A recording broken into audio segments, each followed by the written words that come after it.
बप्पा रावल की वंश परंपरा में जन्मे मध्यकालीन इतिहास के उस सोरे शिखर एकलिंगनाथ दीवान महाराणा सांगा का देश के सबसे बड़ी पंचायत में अपमान हो जाता है और इसके प्रत्युत्तर में केवल खाना पूर्ति होती है। तब यह सोचने का विषय है कि भारत को राणा सांगा के बारे में बताने में हमसे कहां चूक हुई। शायद हम यह बताने में चूक गए कि जिस इब्राहिम लोदी को राणा सांगा ने खतौली और धौलपुर 2 युद्धों में पराजित कर उसके प्रभुत्व को नष्ट किया, कम से कम उस इब्राहिम लोदी के लिए तो राणा सांगा बाबर को निमंत्रण नहीं दे सकते।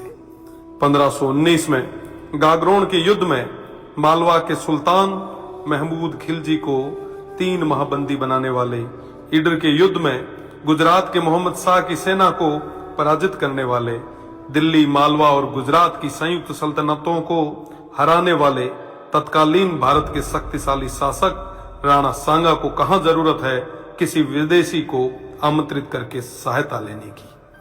दौलत खान लोदी जैसों के निमंत्रण पर आए बाबर के विरुद्ध मेवाड़ के आसपास के शासकों ने राणा सांगा के झंडे के नीचे बाबर जैसे आक्रांताओं से लोहा लिया।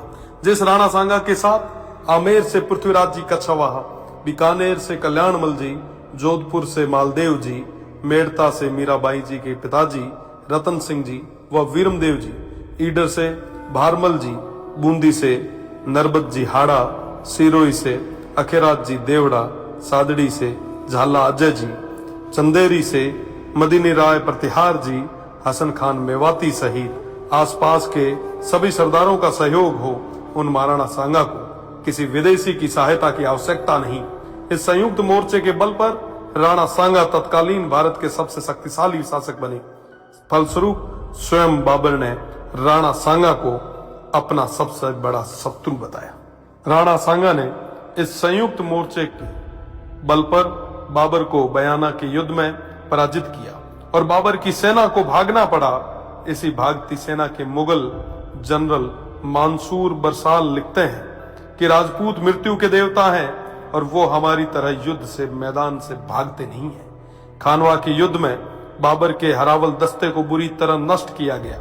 इस युद्ध में क्षत्रिय तलवारों का पहली बार तोपों से सामना हुआ। उन तोपों को नष्ट करने के लिए वीरों ने अपने सिर तोपों में देके उन्हें नष्ट किया। आज भी यह खानवा गांव महाराणा सांगा के नेतृत्व में इन देशभक्त सूरवीरों के राष्ट्र व धर्म की रक्षा विदेशी आक्रांताओं बाबर और उनकी सेना से युद्ध करते हुए प्राणोत्सर्ग करने का साक्षी है। राणा सांगा न केवल वीर थे बल्कि सभी धर्म और पंथों का सम्मान भी करते थे। राणा सांगा उत्तर भारत के स्वाभाविक नेता बन के उभरे। 80 गांवों के बाद में भी अडिग ऐसे महान इतिहास पुरुष के बारे में देश को कम जानकारी होना या उनके अपमान पर बिना कुछ विशेष प्रयास किए केवल खाना पूर्ति करना बेहद दुखद है।